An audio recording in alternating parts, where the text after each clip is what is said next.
Քթիմյանցքը փակ ձողիկի օգնությամբ 40 վայրկյան շնչելը հավասար է ծխող մարդու շնչառության։ Ծխախոտն առաջացնում է թոքային հիվանդություն, որը վատ սովորության հետևանքներից միայն մեկն է։ Մանուկ Աբեղյանի անվան ավագ դպրոցի սաները ծխող-չծխող հյուրերին ներկայացնում են իրենց մշակած նախագիծը, որը դպրոցականների շրջանում ծխախոտի դեմ պայքարի իրենց գործիքն է։ Քարոզչական միջոցառումը պատրաստվում են իրականացնել նաև այլ դպրոցներում։ Մեր նպատակը վնասների մասին խոսելը չէ։ Մեր նպատակն է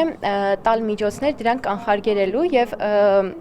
թեկուզ մեզ լսողների գոնե 100-ից 1 հոգու մոտ ինչ-որ բան փոխելը մեզ համար իրոք հաղթանակ կլինի։ Գիտահոգեբանական խաղեր, թռուցիկներ, վիճակագրություն։ Աշակերտներն աշխատել են թիմով դպրոցի հոգեբանի ղեկավարությամբ։ Առողջ ապրելակերպի խմբակում կատարել են հետազոտություններ, ուսումնասիրել նիկոտինի ազդեցությունն ուղեղի վրա։ Այդպիսով տարբեր գործիքներ կիրառելով պայքարել են հասակակիցների շրջանում ծխախոտի տարածման եւ օգտագործման դեմ։ Այս միջոցառումն այդ շարքի շարունակությունն է։ Մեր ծրագրի շրջանակում մենք նախատեսում ենք Հայաստանի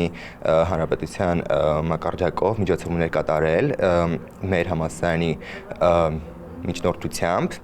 այսպիսով տարբեր մարզերում, դպրոցներում եւ այլ մանկավարժական հաստատություններում տարածելով այս գաղափարները։ Ավագ դպրոցում շատ հաճախ ենք ականատես լինում դպրոցի տարածքից դուրս երեխաների ծխախոտի հանդեպ սիրուն, այսպես կարելի ասել, եւ շատ հաճախ ընտանիքները անգամ տեղյակ չեն լինում, որ երեխան ունի նման կախվածություն,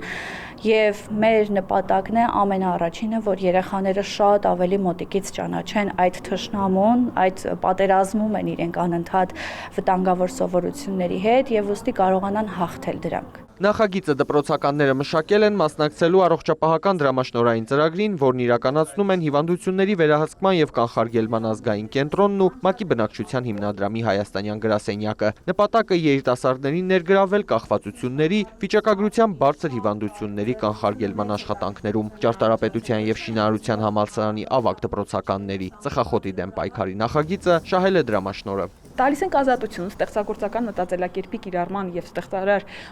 գործողություններ իրականացում, որպեսզի երեխաները իրենց պատկերացմամբ,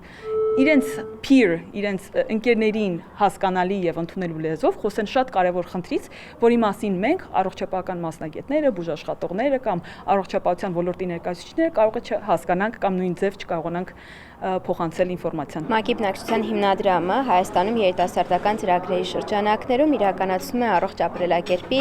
քարոզի եւ դրա տարածման աշխատանքներ։ Նպատակն է երիտասարդներին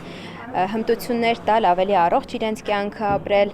քարոզել այդ առողջ ապրելակերպը եւ իրենց հասակակիցների շրջանում եւ արդեն ավելի ավագ սերնդի շրջանում։ Առողջ ապրելակերպը խթանող նախաձեռնությունների մրցույթը կշարունակվի ամբողջ տարի, ներառելով այլ թեմաներ՝ սրտի, հոգեկան առողջության պահպանում, շաքարային դիաբետի կանխարգելում եւ այլն։ Մասնակցել կարող են երևանյան դպրոցների 11-րդ դասարանցիները։ Արամ Մանանդյան, Ռաֆիկ Սողոմոնյան, լուրեր։